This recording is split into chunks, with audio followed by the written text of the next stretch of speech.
నా ప్రియమైన దేశవాసులారా, మీ అందరికీ నా నమస్కారం. మన్ కీ బాత్ కార్యక్రమానికి మరోసారి మీకు స్వాగతం.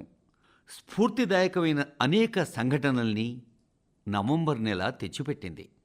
కొన్నాళ్ల క్రితం, అంటే నవంబర్ 26వ తేదీన రాజ్యాంగ దినోత్సవం సందర్భంగా సెంట్రల్ హాల్లో ఒక ప్రత్యేక కార్యక్రమం జరిగింది.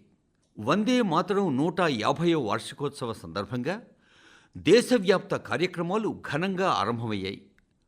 నవంబర్ 25వ తేదీన అయోధ్య రామాలయంలో ధర్మధ్వజాన్ని ఎగరవేశారు.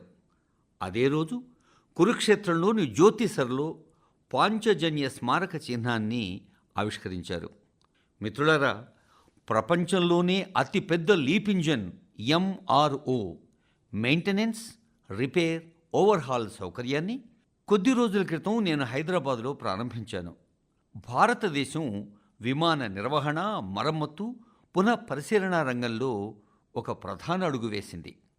గత వారం ముంబైలో జరిగిన ఒక వేడుకలో INS మాహేను భారత నౌకాదళంలోకి చేర్చారు. గత వారమే భారతదేశ అంతరిక్ష పర్యావరణ వ్యవస్థకు స్కై రూట్ ఇన్ఫినిటీ క్యాంపస్ ఒక కొత్త ఉత్సాహాన్నిచ్చింది. మిత్రులారా, ఇది భారతదేశ నవీన ఆలోచన, ఆవిష్కరణ, యువశక్తికి ప్రతిబింబం. మిత్రులారా, దేశం వ్యవసాయ రంగంలో కూడా ఒక ప్రధాన మైలురాయిని సాధించింది. భారతదేశం 357 మిలియన్ టన్నుల ఆహార ధాన్యాల ఉత్పత్తితో చారిత్రాత్మక రికార్డును సాధించింది. 357 మిలియన్ టన్నులు. 10 ఏళ్ల క్రితంతో పోలిస్తే భారతదేశ ఆహార ధాన్యాల ఉత్పత్తి 100 మిలియన్ టన్నులు పెరిగింది. క్రీడా ప్రపంచంలో కూడా భారతదేశం తనదైన ముద్ర వేసింది. మిత్రులారా, భారతదేశం కామన్వెల్త్ క్రీడలకు ఆతిథ్యం ఇస్తున్నట్లు కొన్నాళ్ల కిందటే ప్రకటించారు. ఈ విజయాలు దేశానికి, దేశ ప్రజలకు చెందినవి. ప్రజలు సాధించిన ఇలాంటి విజయాల్ని, ప్రజల సామూహిక ప్రయత్నాల్ని ప్రజలకు అందించేందుకు ఈ మన్ కీ బాత్ కార్యక్రమం ఒక అద్భుతమైన వేదిక. మిత్రులారా, మనస్సులో అంకితభావం, సామూహిక శక్తిపై, బృంద కృషిపై విశ్వాసం, పడిపోయిన తర్వాత తిరిగి లేచే సాహసం ఉంటే అత్యంత కష్టతరమైన పనుల్లో కూడా విజయం తప్పనిసరిగా లభిస్తుంది. ఉపగ్రహాలు, GPS వ్యవస్థ, నావిగేషన్ సౌకర్యాలు ఇవేవీ లేని కాలాన్ని ఒక్కసారి ఊహించుకోండి. అప్పుడు కూడా మన నావికులు పెద్ద ఓడల్లో ప్రయాణం చేశారు, నిర్ణీత ప్రదేశాలకు చేరుకునేవారు. ఇప్పుడు సముద్రాలు దాటడమే కాదు మిత్రులారా, ప్రపంచవ్యాప్తంగా ఉన్న దేశాలు అంతరిక్షంలోని అనంతమైన ఎత్తుల్ని అధిరోహిస్తున్నాయి కూడా. అక్కడ కూడా సవాలదే. GPS వ్యవస్థ లేదు, కమ్యూనికేషన్ వ్యవస్థలు లేవు. కాబట్టి మనం ఎలా ముందుకు వెళ్ళగలం? మిత్రులారా, సోషల్ మీడియాలో ఒక వీడియో కొన్నాళ్ల క్రితం నా దృష్టిని బాగా ఆకర్షించింది. ఈ వీడియో ఇస్రో నిర్వహించిన ఒక ప్రత్యేకమైన డ్రోన్ పోటీకి సంబంధించింది. ఈ వీడియోలో మన దేశ యువత, ముఖ్యంగా జెన్జీ, అంగారక గ్రహ వాతావరణంలో డ్రోన్లను ఎగరవేయటానికి ప్రయత్నం చేస్తున్న వీడియో అది. డ్రోన్లు ఎగురుతాయి, కొన్ని క్షణాలు సమతుల్యంగా ఉంటాయి, అకస్మాత్తుగా నేలపై పడతాయి. ఎందుకో తెలుసా? ఎందుకంటే అక్కడ ఎగురుతున్న డ్రోన్లకు GPS సహకారం లేదు. అంగారక గ్రహం మీద GPS సాధ్యం కాదు కదా. కాబట్టి డ్రోన్లు ఎటువంటి బాహ్య సంకేతాల్ని లేదా మార్గదర్శకత్వాన్ని స్వీకరించలేవు. డ్రోన్లు, వాటి కెమెరాలు అంతర్నిర్మిత సాఫ్ట్వేర్ సహాయంతో మాత్రమే ఎగరాల్సి వచ్చింది. ఆ చిన్న డ్రోన్ అంగారక గ్రహం మీది వాతావరణాన్ని అర్థం చేసుకోవాలి, ఉపరితలాన్ని జాగ్రత్తగా గుర్తించాలి, ఎత్తు కొలవాలి, అడ్డంకుల్ని అర్థం చేసుకోవాలి, సురక్షితంగా ల్యాండ్ అవ్వాలి, అంటే సురక్షితమైన ల్యాండింగ్ మార్గాన్ని కనుగొనాలి. అందువల్ల డ్రోన్లు ఒకదాని తర్వాత ఒకటి పడిపోయేవి. మిత్రులారా, పూణే నుండి వచ్చిన ఒక యువకుల బృందం ఈ పోటీల్లో కొంతమేరకు విజయాన్ని సాధించింది. వారి డ్రోన్ కూడా చాలాసార్లు పడిపోయి కూలిపోయింది. కానీ వారు వదిలిపెట్టలేదు. అనేక ప్రయత్నాల తర్వాత ఈ బృందం డ్రోన్ అంగారక గ్రహ వాతావరణంలో కొంతసేపటి దాకా హాయిగా ఎగరగలిగింది. మిత్రులారా, ఈ వీడియో చూస్తున్నప్పుడు నాకు మరొక దృశ్యం గుర్తుకొచ్చింది. చంద్రయాన్-2 సంబంధం తెగిపోయిన రోజది. ఆ రోజు యావత్ దేశం నిరాశకు లోనైంది. ముఖ్యంగా శాస్త్రవేత్తలు కొద్ది క్షణాలు చాలా నిరాశకు లోనయ్యారు. కానీ మిత్రులారా, వైఫల్యం వారిని ఆపలేదు సుమా. ఆ రోజే వారు చంద్రయాన్-3 విజయగాథ రాయటం ఆరంభించారు. అందుకే చంద్రయాన్-3 విజయవంతంగా ల్యాండ్ అయినప్పుడు అది కేవలం ఒక మిషన్ విజయంగా మాత్రమే భావించలేదు మిత్రులారా. వైఫల్యాన్ని అధిగమించిన తర్వాత నిర్మితమైన ఆత్మవిశ్వాస విజయం అది. ఈ వీడియోలో కనిపించే యువకుల కళ్ళల్లో నేను అదే మెరుపును చూశాను. మన యువత అంకితభావం, మన శాస్త్రవేత్తల నిబద్ధతను చూసిన ప్రతిసారి నా హృదయంలో కొత్త ఉత్సాహం పెల్లుబికి వస్తుంది. యువతరం చూపే ఈ అంకిత భావం వికసిత భారతదేశానికి గొప్ప బలం. నా ప్రియమైన దేశ ప్రజలారా, మీరందరూ తేనె మాధుర్యాన్ని ఆస్వాదించే ఉంటారు. కానీ ఆ తీయటి తేనె వెనుక ఉన్న కృషిని, సంప్రదాయాన్ని, ప్రకృతితో అందమైన సామరస్యాన్ని మనం అంత లోతుగా గ్రహించలేం. మిత్రులారా, జమ్మూ కాశ్మీర్లోని కొండ ప్రాంతాల్లో తేనెటీగలు సులాయ్ అని కూడా పేర్కొనే అడవి తులసి నుండి ఒక ప్రత్యేకమైన తేనెను ఉత్పత్తి చేస్తాయి. ఈ తెల్లరంగు తేనెను రాంబన్ సులాయ్ తేనె అంటారు. రాంబన్ సులాయ్ తేనె కొన్నేళ్ల క్రితం జిఐ ట్యాగును పొందింది. అప్పటి నుండి ఈ తేనె దేశవ్యాప్తంగా మంచి గుర్తింపు పొందుతూ వస్తోంది. మిత్రులారా, దక్షిణ కన్నడ జిల్లాలోని పుత్తూరులో వృక్ష సంపదను తేనె ఉత్పత్తికి అద్భుతమైన వనరుగా పరిగణిస్తారు. అక్కడ గ్రామజన్య అనే రైతు సంస్థ ఈ సహజ సంపదకు కొత్త దిశానిర్దేశం చేస్తోంది. ఈ గ్రామజన్య అనే రైతు సంఘం ఒక ప్రాసెసింగ్ యూనిట్ను కూడా నిర్మించింది. ప్రయోగశాల, బాటిలింగ్ అంటే సీసాల్లో నింపటం, మళ్ళీ నిల్వ చేయటం, డిజిటల్ ట్రాకింగ్ లాంటి సౌకర్యాల్ని అనుసంధానపరిచింది. ఇప్పుడు ఈ తేనెను ఒక బ్రాండెడ్ ఉత్పత్తిగా రూపొందిస్తున్నారు. వివిధ గ్రామాలకు, అనేక నగరాలకు రవాణా చేస్తున్నారు కూడా. 2,500,000కు పైగా రైతులు ఈ ప్రయత్నం నుంచి ప్రయోజనం పొందుతూ ఉన్నారు. మిత్రులారా, కర్ణాటకలోని తుమ్కూరు జిల్లాలో శివగంగా కాలంజియా అనే సంస్థ చేసిన కృషిని మనం మర్చిపోకూడదు. ఈ శివగంగా కాలంజియా సంస్థలో చేరిన ప్రతి సభ్యునికి ప్రారంభంలో 2 తేనెటీగల పెట్టెలిస్తారు. ఇలా చేయటం ద్వారా ఈ సంస్థ చాలామంది రైతుల్ని తమ లక్ష్యంతో అనుసంధానం చేయగలిగింది. ఈ సంస్థకు చెందిన రైతులు సామూహికంగా తేనెను సంగ్రహిస్తారు, అందంగా ప్యాక్ చేస్తారు, స్థానిక మార్కెట్కు సరఫరా చేస్తారు. దీని ద్వారా లక్షల రూపాయలు సంపాదిస్తున్నారు మిత్రులారా. అలాంటి ఒక ఉదాహరణ నాగాలాండ్లోని క్లిఫ్ హానీ హంటింగ్ అంటే కొండ తేనె వేట. నాగాలాండ్లోని చోక్లాంగన్ గ్రామంలోని ఖియామనీ యాంగన్ ఆదివాసీ తెగకు చెందినవారు శతాబ్దాలుగా తేనెను ఉత్పత్తి చేస్తున్నారు. అక్కడ తేనెటీగలు చెట్లపై కాకుండా ఎత్తైన కొండల మీద తమ గూళ్ళ నిర్మిస్తాయి. అందువల్ల తేనె సేకరణ కూడా ఎంత ప్రమాదకరమో మీరు ఊహించుకోవచ్చు. అందువల్ల అక్కడి ప్రజలు ముందుగా తేనెటీగల్ని పలకరిస్తారు. ఆ తేనెటీగల అనుమతి తీసుకుంటారు. తాము తేనెను సేకరించేందుకు వచ్చాము అని వాటికి తెలియచేస్తారు. ఆ తర్వాత మాత్రమే వారు తేనెను సేకరించటం ఆరంభిస్తారు.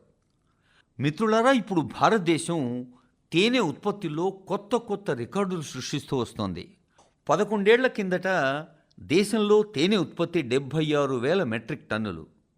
మరి ఇప్పుడు 1.5 లక్షల మెట్రిక్ టన్నులు. ఎంత పెరిగిందో చూడండి. గత కొన్నేళ్లలో తేనె ఎగుమతులు కూడా 3 రెట్లు పెరిగాయి. హనీ మిషన్ అనే కార్యక్రమం కింద ఖాదీ గ్రామోద్యోగ సంస్థ 2,25,000కు పైగా తేనెటీగల పెట్టెల్ని ప్రజలకు పంపిణీ చేసింది. ఇది వేలాది మందికి కొత్త ఉపాధి అవకాశాలను అందించింది. దీనర్థం దేశంలోని వివిధ ప్రాంతాల్లో తేనె మాధుర్యం కూడా పెరుగుతోంది. ఆ తేనె తీపి రైతుల ఆదాయాన్ని కూడా మరింత తీయగా పెంచుతోంది. నా ప్రియమైన దేశవాసులారా, మహాభారత యుద్ధం హర్యానాలోని కురుక్షేత్రంలో జరిగింది అని మనందరికీ తెలుసు. ఇప్పుడు మీరు అక్కడి మహాభారత అనుభవ కేంద్రంలో ఈ యుద్ధాన్ని, అంటే అప్పుడిప్పుడో జరిగిన కురుక్షేత్ర యుద్ధాన్ని ప్రత్యక్షంగా అనుభవించే అవకాశం ఉంది. ఈ మహాభారత గాథను ఈ అనుభవ కేంద్రంలో 3D light and sound show, digital టెక్నిక్ల ద్వారా ప్రదర్శించడం జరుగుతోంది. నవంబర్ 25వ తేదీన కురుక్షేత్రాన్ని నేను సందర్శించినప్పుడు ఈ అనుభవ కేంద్ర అనుభవం నాలో ఎంతో ఆనందాన్ని నింపింది. మిత్రులారా, కురుక్షేత్రలోని బ్రహ్మ సరోవర్లో నిర్వహించిన అంతర్జాతీయ గీతా మహోత్సవం ఒక అద్భుత కార్యక్రమం. దానికి హాజరవ్వటం కూడా నాకు చాలా ఆనందాన్ని ఇచ్చింది. అదెంతో విశేషమైంది కూడా.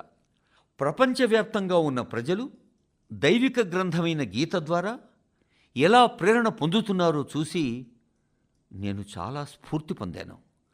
ఈ ఉత్సవంలో యూరప్, మధ్య ఆసియాతో సహా ప్రపంచవ్యాప్తంగా అనేక దేశాల ప్రజలు పాల్గొన్నారు. ఈ నెల ప్రారంభంలో సౌదీ అరేబియాలో మొదటిసారిగా గీతను బహిరంగ వేదికపై ప్రదర్శించారు. ఐరోపాలోని లాత్వియాలో కూడా చిరస్మరణీయమైన గీతా మహోత్సవం జరిగింది. లాత్వియా, ఎస్టోనియా, లిథువేనియా, అల్జీరియా ఆయా ప్రాంతాల కళాకారులు ఈ ఉత్సవంలో ఎంత ఉత్సాహంగా పాల్గొన్నారో. మిత్రులారా, భారతదేశ మహోన్నత సంస్కృతిలో శాంతి, కరుణ అత్యంత ప్రధానం. ప్రతి చోట విధ్వంసంతో కూడిన భయంకరమైన వాతావరణం నెలకొన్న రెండవ ప్రపంచ యుద్ధాన్ని ఒక్కసారి ఊహించుకోండి. అటువంటి క్లిష్ట సమయాల్లో గుజరాత్లోని నవానగర్కు చెందిన జామ్ సాహెబ్ మహారాజా దిగ్విజయ్ సింగ్ వారు చేసిన గొప్ప పని ఇప్పటికీ మనకు ఎంతో స్ఫూర్తిదాయకం. ఆ సమయంలో జామ్ సాహెబ్ వ్యూహాత్మక యుద్ధ కూటముల గూర్చి కానీ, యుద్ధ వ్యూహాల గూర్చి కానీ అస్సలు ఆలోచించలేదు. అందుకు బదులుగా ప్రపంచ యుద్ధంలో పోలాండ్కు చెందిన యూదు పిల్లల్ని ఎలా రక్షించాలి అనేది వారి ఆలోచన. జామ్ సాహెబ్ గుజరాత్లో వేలాది మంది పిల్లలకు ఆశ్రయం కల్పించారు. వారికి కొత్త జీవితాన్ని ప్రసాదించారు. నేటికి ఇది ఒక స్ఫూర్తిదాయక ఉదాహరణ. మిత్రులారా, కొన్ని రోజుల క్రితం దక్షిణ ఇజ్రాయిల్లోని మోషావ్ నెవాతింలో జామ్ సాహెబ్ విగ్రహాన్ని ఆవిష్కరించారు. ఇది చాలా విశేషమైన గౌరవం. పోలాండ్లోని వార్సాలో ఉన్న జామ్ సాహెబ్ స్మారక చిహ్నం వద్ద నివాళులర్పించే అదృష్టం గత సంవత్సరం నాకు లభించింది. ఆ క్షణం నాకు మరపురానిది. నా ప్రియమైన దేశ ప్రజలారా, కొన్ని రోజుల క్రితం కోయంబత్తూరులో ఒక అద్భుత సమ్మేళనం జరిగింది. అది సహజ వ్యవసాయం మీద జరిగిన ఒక భారీ సభ. దక్షిణ భారతదేశంలో సహజ వ్యవసాయం మీద జరుగుతున్న ప్రయత్నాన్ని చూసి నేను ఎంతో ప్రేరణ పొందాను. అధిక అర్హతలు ఉన్న చాలామంది యువ నిపుణులు ఇప్పుడు సహజ వ్యవసాయ రంగంలో పనిచేస్తున్నారు. నేనక్కడి రైతులతో మాట్లాడాను. వారి అనుభవాల గురించి తెలుసుకున్నాను. సహజ వ్యవసాయం మన భారతదేశ ప్రాచీన సంప్రదాయాల్లో ఒక అనివార్య భాగం. మాతృభూమిని రక్షించేందుకు దాన్ని నిరంతరం ప్రోత్సహించటం మన కర్తవ్యం కూడా. మిత్రులారా, ప్రపంచంలోని పురాతన భాష, ప్రపంచంలోని పురాతన నగరాల్లో ఒక నగరం, ఈ రెండింటి సంగమం ఎప్పుడూ ఒక మహాద్భుతం కదా. నేను కాశీ తమిళ సంగమం గురించి మాట్లాడుతున్నాను. ఇప్పుడు 4వ కాశీ తమిళ సంగమం డిసెంబర్ 2వ తేదీన కాశీలోని నమోఘాట్లో ఆరంభమవుతుంది. ఈ సంవత్సరం కాశీ తమిళ సంగమం థీమ్ చాలా ఆసక్తిదాయకంగా ఉంది. ఆ థీమ్ ఏమిటంటే, తమిళం నేర్చుకోండి, తమిళ కరకలం. తమిళ భాషను ప్రేమించే వారందరికీ కాశీ తమిళ సంగమం ఒక ముఖ్యమైన వేదిక. నేను కాశీ ప్రజలతో మాట్లాడినప్పుడల్లా తాము కాశీ తమిళ సంగమంలో భాగం కావటాన్ని ఎంతో ఆనందంగా ఆస్వాదిస్తామని నాకెప్పుడూ చెబుతూ ఉంటారు. ఈ సంగమం వారికి కొత్తగా ఏదైనా నేర్చుకోవటానికి, కొత్త వ్యక్తుల్ని కలవటానికి ఒక అద్భుత అవకాశం. ఈసారి కూడా కాశీ ప్రజలు తమిళనాడు నుంచి వచ్చిన తమ సోదర సోదరీమణుల్ని ఎంతో ఉత్సాహంగా స్వాగతించేందుకు ఆసక్తిగా ఎదురుచూస్తూ ఉన్నారు. కాశీ తమిళ సంగమంలో భాగం కావాలి అని నేను మీ అందరినీ కోరుతున్నాను. అలాగే ఏక్ భారత్ శ్రేష్ఠ భారత్ స్ఫూర్తిని బలోపేతం చేసి ఇతర వేదికలకు అందించండి. ఇక్కడ నేను మరోసారి మీతో చెప్పాలి అనుకుంటున్నాను. తమిళ కళాచారం ఉయర్వానద్, తమిళ మోళి ఉయర్వానద్, తమిళ ఇండియావిన్ పెరుమిదం, Tamil culture is great, Tamil language is great, Tamil is the pride of India. Tamil సంస్కృతి గొప్పది, తమిళ భాష గొప్పది, తమిళం భారతదేశానికి ఎంతో గర్వకారణం. నా ప్రియమైన దేశవాసులారా, భారతదేశ భద్రతా వ్యవస్థ బలోపేతం అయినప్పుడు ప్రతి భారతీయుడు సహజంగా గర్విస్తాడు కదా. ముంబైలో ఐఎన్ఎస్ మాహేను గత వారం భారత నౌకాదళంలో చేర్చారు. దాని స్వదేశీ రూపకల్పనకు కొందరు చాలా ఆకర్షితులయ్యారు. అదే సమయంలో పుదుచ్చేరి మలబార్ తీర ప్రాంత ప్రజలు మాహే అన్న పేరు విని ఎంతో ఆనందించారు. దానికి కారణం మాహే అనే పేరును గొప్ప చారిత్రక వారసత్వం ఉన్న మాహే నుండి తీసుకున్నారు. ఈ యుద్ధనౌక శిఖరం కలరిపయ్యట్టు యుద్ధ క్రీడలో ఉపయోగించే ఉరుమి అనే సాంప్రదాయిక సౌకర్యవంతమైన ఖడ్గాన్ని పోలి ఉందని కేరళ, తమిళనాడు రాష్ట్రాల్లోని చాలామంది గుర్తించారు. మన నౌకాదళం వేగంగా స్వావలంబన వైపు కదులుతూ ఉండటం మనందరికీ ఎంతో గర్వకారణం. డిసెంబర్ 4వ తేదీన మనం నౌకాదళ దినోత్సవాన్ని కూడా జరుపుకుంటూ ఉన్నాం. ఈ సందర్భం మన సైనికుల అజేయమైన ధైర్య సాహస పరాక్రమాల్ని గౌరవించే ఒక ప్రత్యేక ఉత్సవం. మిత్రులారా, నౌకాదళ సంబంధిత పర్యాటకంలో ఆసక్తి ఉన్నవారికి కొత్త విషయాలు తెలుసుకునే ప్రదేశాలు మన దేశంలో ఎన్నో ఉన్నాయి. దేశంలోని పశ్చిమ తీరంలో గుజరాత్లోని సోమనాథ్ సమీపంలో దీవ్ జిల్లా ఉంది. దీవ్లో ఐఎన్ఎస్ ఖుక్రీకి గుర్తుగా ఏర్పాటు చేసిన ఖుక్రీ స్మారక చిహ్నం, మ్యూజియం ఉన్నాయి.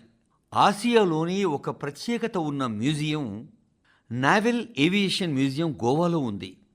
ఫోర్ట్ కొచ్చిలోని ఐఎన్ఎస్ ద్రోణాచార్య వద్ద ఇండియన్ నావల్ మ్యారిటైమ్ మ్యూజియం ఉంది.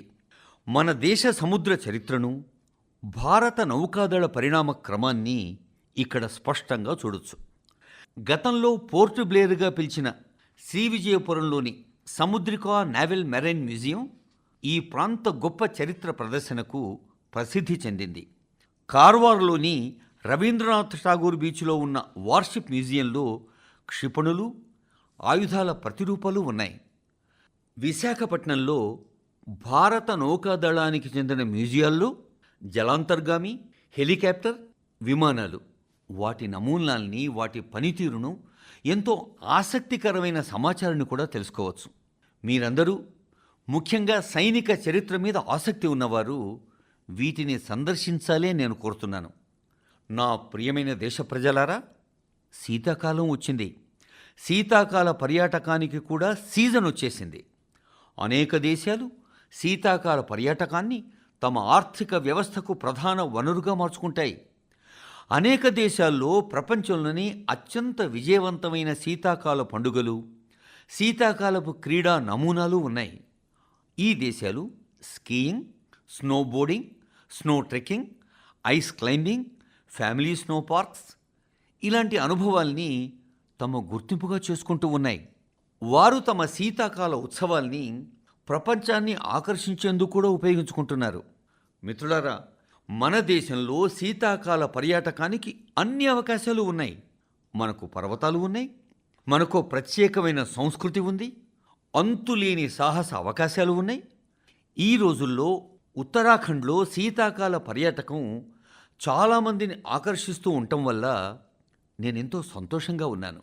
ఔలీ, మున్స్యారీ, చోప్టా, డేయరా లాంటి ప్రదేశాలు శీతాకాలంలో ఎంతో ప్రాచుర్యం పొందుతూ ఉన్నాయి. పిథోరాగఢ్ జిల్లాలో 14,500 అడుగుల ఎత్తులో ఉన్న ఆది కైలాష్లో రాష్ట్రంలోని మొట్టమొదటి high altitude ultra run marathon కొన్ని వారాల కింద జరిగింది. దేశవ్యాప్తంగా 18 రాష్ట్రాల నుంచి 750 మందికి పైగా అథ్లెట్లు ఈ హై ఆల్టిట్యూడ్ అల్ట్రా రన్ మారథాన్లో పాల్గొన్నారు. 60 కిలోమీటర్ల పొడవైన ఆది కైలాష్ పరిక్రమ రన్ ఉదయం 5 గంటలకు తీవ్రమైన చలిలో ఆరంభమైంది. చలి ఎంత ఉన్నప్పటికీ ప్రజల్లో ఉత్సాహం స్పష్టంగా కనిపించింది. 3 ఏళ్ల కిందటి దాకా 2000 కంటే తక్కువ మంది పర్యాటకులు ఆది కైలాష్ను సందర్శించేవారు. కానీ ఇప్పుడు ఈ సందర్శకుల సంఖ్య 30,000కు పైగా పెరిగింది. మిత్రులారా, శీతాకాలపు క్రీడలు కూడా కొన్ని వారాల్లో ఉత్తరాఖండ్లో జరుగుతాయి. దేశవ్యాప్తంగా ఉన్న అథ్లెట్లు, సాహసప్రియులు, క్రీడా ఉత్సాహికులు అందరూ ఈ ఉత్తరాఖండ్ క్రీడల పట్ల ఎంతో ఉత్సాహంగా ఉన్నారు, ఎదురు చూస్తున్నారు కూడా. స్కీయింగ్, స్నోబోర్డింగ్ ఇలాంటి మంచు ఆధారిత క్రీడలకు సన్నాహాలు అప్పుడే మొదలయ్యాయి. శీతాకాల పర్యాటకాన్ని ప్రోత్సహించేందుకు ఉత్తరాఖండ్ అందరికీ సులువైన అనుసంధానం కోసం, మౌలిక సదుపాయాల కల్పన కోసం ప్రత్యేక దృష్టి కేంద్రీకరిస్తోంది. హోమ్ స్టేలకు సంబంధించి కూడా కొత్త విధానాన్ని రూపొందించారు. మిత్రులారా, వెడ్ ఇన్ ఇండియా అంటే భారతదేశంలో వివాహం. ఈ ప్రచారం కూడా శీతాకాలంలో వేడుకల కోలాహలాలకు కారణంగా మారుతోంది. శీతాకాలపు బంగారు సూర్యుడి వల్లో లేదా పర్వతాల నుంచి దిగుతున్న పొగమంచు దుప్పట్ల వల్లో పర్వతాలు కూడా డెస్టినేషన్ వెడ్డింగ్స్గా మారుతున్నాయి, ఎంతో ప్రాచుర్యం పొందుతూ ఉన్నాయి.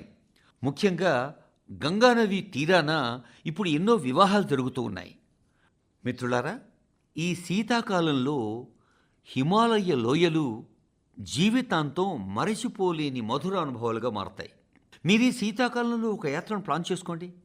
ఖచ్చితంగా హిమాలయ లోయల్ని మాత్రం మర్చిపోకుండా పరిగణలోకి తీసుకోవాలి సుమా. మిత్రులారా, నేను కొన్ని వారాల కిందట భూటాన్ సందర్శించాను. ఇటువంటి పర్యటనలు విభిన్నమైన పరస్పర సంభాషణలు, చర్చలకు అవకాశాలను అందిస్తాయి.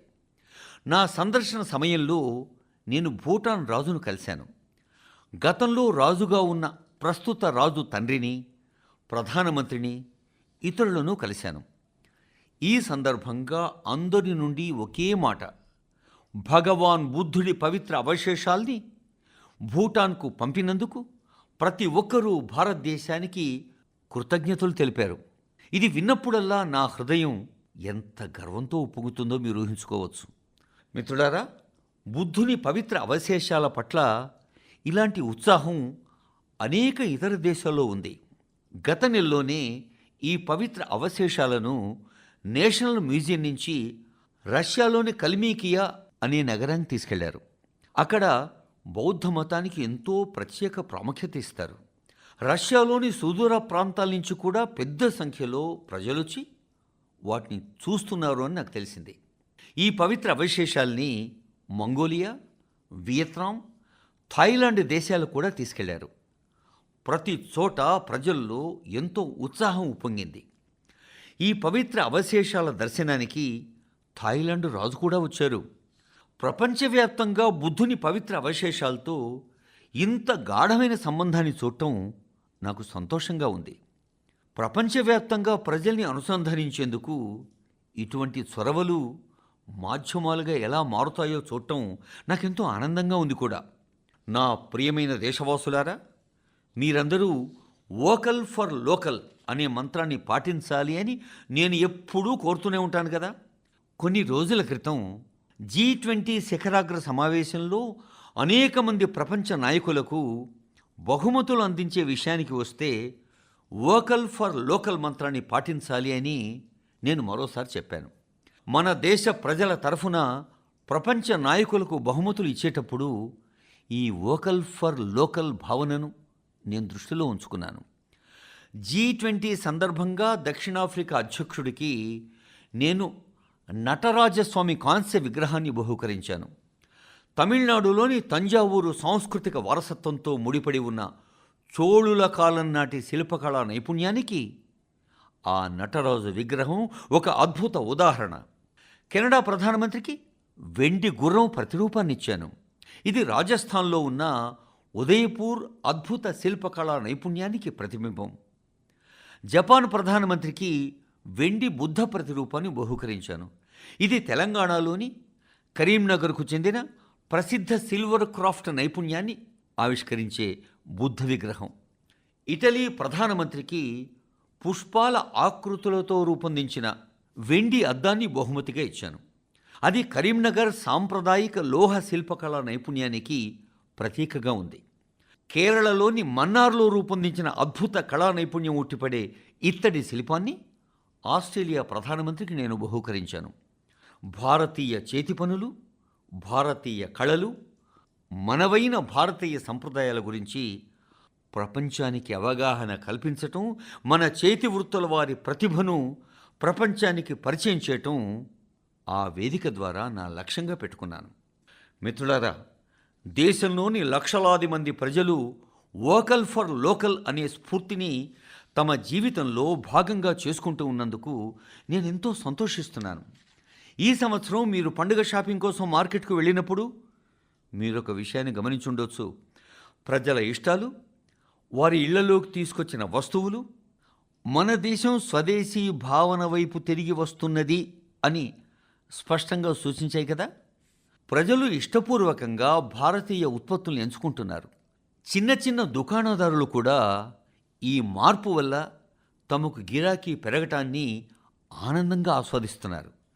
ఈసారి యువత కూడా వోకల్ ఫర్ లోకల్ అనే స్ఫూర్తిని తమ జీవితాల్లో భాగంగా చేసుకుంటూ ఉన్నందుకు నేను ఎంతో సంతోషిస్తున్నాను. మిత్రులారా, రాబోయే రోజుల్లో క్రిస్మస్, నూతన సంవత్సరం ఇలాంటి పండగలకి షాపింగ్లో ఒక కొత్త దశ. నేను మీకు మళ్ళీ గుర్తు చేస్తాను, వోకల్ ఫర్ లోకల్ అనే మంత్రాన్ని అస్సలు మర్చిపోవద్దు. దేశంలో తయారు చేసిన వాటిని మాత్రమే కొనండి. దేశ ప్రజలు కష్టపడి తయారు చేసిన వాటిని మాత్రమే అమ్మండి. నా ప్రియమైన దేశ ప్రజలారా, ఈ నెల భారతీయ క్రీడల పరంగా సూపర్ హిట్ అయ్యింది. భారత మహిళా జట్టు ఐసీసీ మహిళల ప్రపంచ కప్ను చేజిక్కించుకోవటంతో ఈ నెల ఒక విజయవంతమైన క్రీడా మాసంగా ఆరంభమైంది. ఆ తర్వాత కూడా మైదానంలో మరికొన్ని కార్యక్రమాలు జరిగాయి. కొన్ని రోజుల క్రితం టోక్యోలో డెఫ్ ఒలింపిక్స్ జరిగాయి. అక్కడ భారతదేశం 20 పతకాలు సాధించింది. అత్యుత్తమ ప్రదర్శన కనబరిచింది. కబడ్డీ ప్రపంచ కప్ గెలుచుకోవటం ద్వారా మన మహిళా క్రీడాకారులు చరిత్ర సృష్టించారు. టోర్నమెంట్లో వారి అత్యుత్తమ ప్రదర్శన ప్రతి భారతీయుడు హృదయాన్ని గెలుచుకుంది. ప్రపంచ బాక్సింగ్ కప్ ఫైనల్స్లో కూడా మన క్రీడాకారులు అద్భుత ప్రదర్శన ఇచ్చారు. అక్కడ వారు 20 పతకాలు సాధించారు ఏకంగా. మిత్రులారా, ఇంకా ఎక్కువగా చర్చల్లోకి వచ్చి ప్రాచుర్యం పొందిన విషయం ఒకటి ఉంది. అది చూపు లేని వారైనా మన మహిళా క్రికెట్ క్రీడాకారిణులు కప్ను గెలుచుకున్నారు. అది మామూలు కప్పు కాదు, ప్రపంచ కప్. ఒక్క మ్యాచ్ కూడా ఓడిపోలేదు. మన దేశం వారు చూపు లేదు అనే అవరోధాన్ని అధిగమించి ఈ టోర్నమెంట్ గెలుచుకోవటం ఎంత విశేషం కదా. ఈ జట్టులోని ప్రతి క్రీడాకారిణి పట్ల దేశ ప్రజలు చాలా గర్వంగా ఉన్నారు. నేను ఈ జట్టును ప్రధానమంత్రి అధికారిక నివాసం అంటే మా ఇంట్లో కలిశాను. వాస్తవానికి ఈ జట్టు ధైర్యం, అభిరుచి మనకెంతో నేర్పుతాయి. ఈ విషయం మన క్రీడా చరిత్రలో ఒక గొప్ప విజయం. ఇది ప్రతి భారతీయుడికి స్ఫూర్తినిస్తూనే ఉంటుంది. మిత్రులారా, ఈ రోజుల్లో మన దేశంలో ఎండ్యూరెన్స్ స్పోర్ట్స్ ఒక కొత్త క్రీడా సంస్కృతి ఎంతో వేగంగా ముందుకు సాగుతోంది. ఎండ్యూరెన్స్ స్పోర్ట్స్ అంటే మీ పరిమితుల్ని పరీక్షిస్తూ మీ పరిమితుల్ని అధిగమించే ప్రోత్సాహాన్నిచ్చే క్రీడా కార్యకలాపం అన్నమాట. కొన్నేళ్ల క్రితం వరకు మ్యారథాన్, బైక్థాన్ లాంటి ప్రత్యేక కార్యక్రమాలు కొంతమందికి మాత్రమే పరిమితం అయ్యేవి. కానీ ఇప్పుడు చాలా మార్పు వచ్చింది. దేశవ్యాప్తంగా ప్రతి నెల 1500కు పైగా ఎండ్యూరెన్స్ క్రీడోత్సవాలు జరుగుతూ ఉన్నాయి. ఈ కార్యక్రమంలో పాల్గొనేందుకు అథ్లెట్లు చాలా దూరం ప్రయాణిస్తున్నారు కూడా. మిత్రులారా, ఎండ్యూరెన్స్ క్రీడలకు ఒక ఉదాహరణ ఐరన్ మ్యాన్ ట్రయథ్లాన్. సముద్రంలో 4 కిలోమీటర్లు ఈత కొట్టడం, 180 కిలోమీటర్లు సైకిల్ తొక్కటం, దాదాపు 42 కిలోమీటర్ల మ్యారథాన్లో పరుగెత్తటం. ఈ 3 పనులు అంటే ఈత కొట్టడం, సైకిల్ తొక్కటం, పరిగెత్తడం, ఈ 3 ఒకరోజు కంటే తక్కువ సమయంలో చేయాలి అని మీకు చెబితే ఎలా ఉంటుందో ఒక్కసారి ఊహించుకోండి.